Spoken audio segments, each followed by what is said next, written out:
Chips and বাউন্সে কিভাবে দুর্নীতির টাকা ঢুকেছে। 6 মাস ধরে সিবিআই ইডি কাকুকে ধরে গলার স্বর বার করতে পারছে না। আমাদের বলেছিল মুখে লিউকোপ্লাস্ট লাগিয়ে রাখো, এখন ওদের নিজেদের গলায় এখন লিউকোপ্লাস্ট লাগিয়ে রাখার চেষ্টা করছে যাতে আওয়াজ না বেরোয়।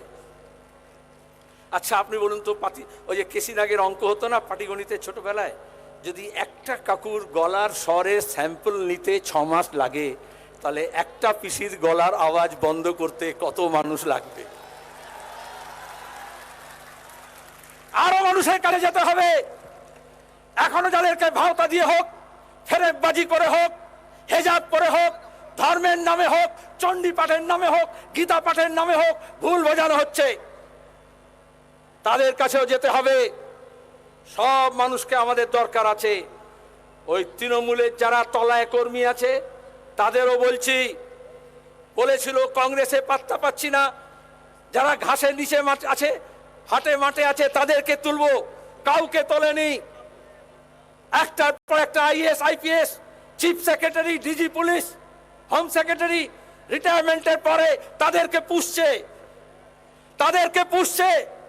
আর নতুন ছেলে মেয়েদের কাজ হচ্ছে না।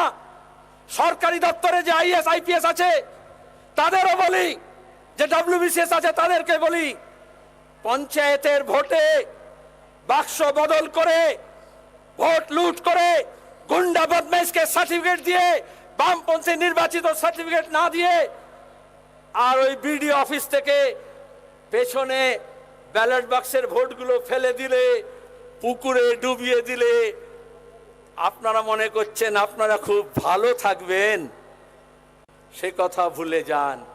এই মহিলা নিজের ভাইপো বউ, নিজের ভাই, নিজের বউ ছাড়া আর নিজের ভাই বউ ছাড়া কাউকে দেখবে না।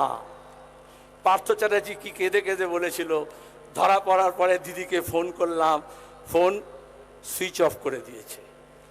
করে না, ইয়াং ছেলেরা বুঝবে, ফোন ধরেনি।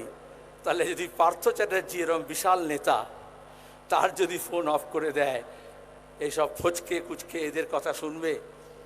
ওনার এখন একটাই লক্ষ্য, নিজের পরিবারকে বাঁচানো। যুধিষ্ঠির যেরকম মহাভারতে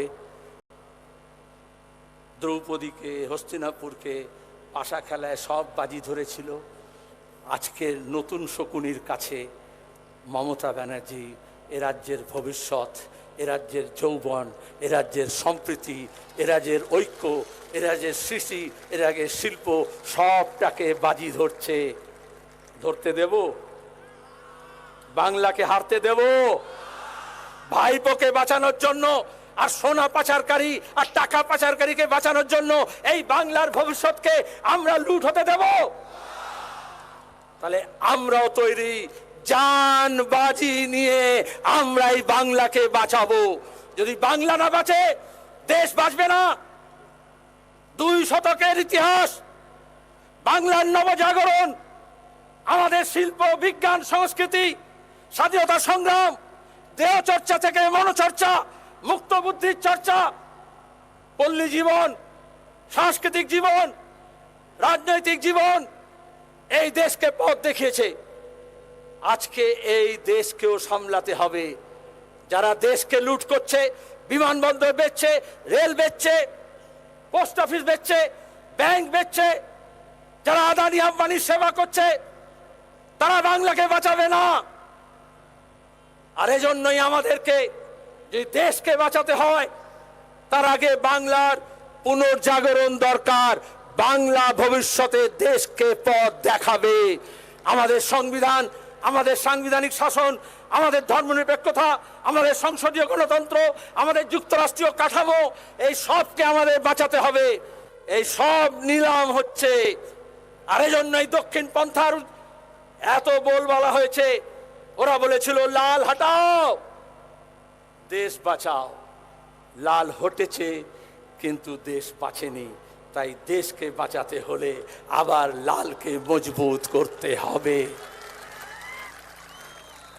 কিন্তু শুধু লক্ষ্য স্থির করলে হবে, শুধু লাল তারা দিয়ে হবে?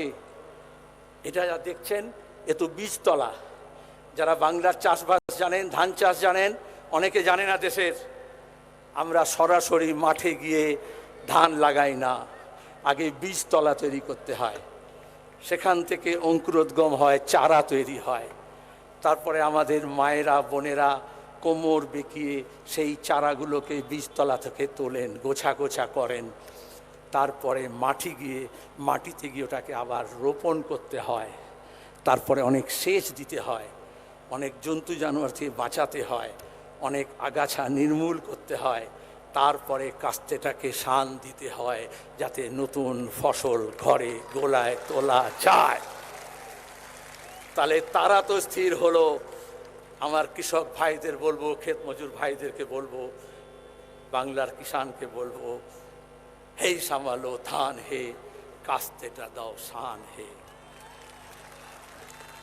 যদি কাস্তেটাতে শান দেন তাহলে ধানও বাঁচবে, ধানের দামও পাবেন, আর ওই বালুরা, চালকল মালিকরা আর ফোরেরা আর তৃণমূলের দালালরা ধলতা করে দিয়ে আপনাদেরকে গলতায় ফেলতে পারবে না। ফসলের অধিকারের জন্য তেভাগা থেকে ভূমি সংস্কার লাল ঝান্ডা লড়েছে, কৃষক সভা লড়েছে, আবার লড়বে, হবে লড়াই। হাতুড়িটাকে ভুলবেন না। আজকের হাতুড়ি নানান ধরনের আছে।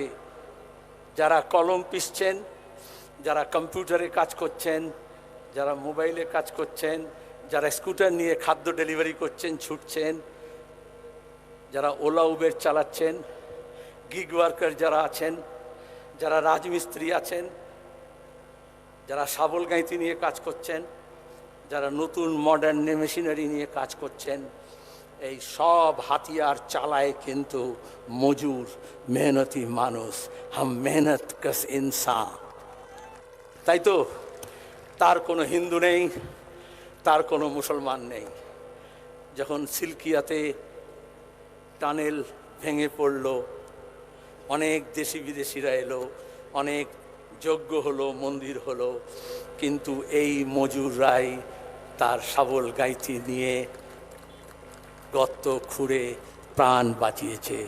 তাহলে আজকে যখন গোটা দেশের টানেল ধসে পড়ছে, এই দেশের মানুষকে কারা উদ্ধার করবে? সুতরাং শ্রমিক শ্রেণীকে, খেটে খাওয়া মানুষকে, হাতিয়ার ধরার লোকজনকে তার হাতিয়ারকে মজবুত করে ধরে এগিয়ে আসতে হবে, আর তারপরে লড়াই জোরদার হবে।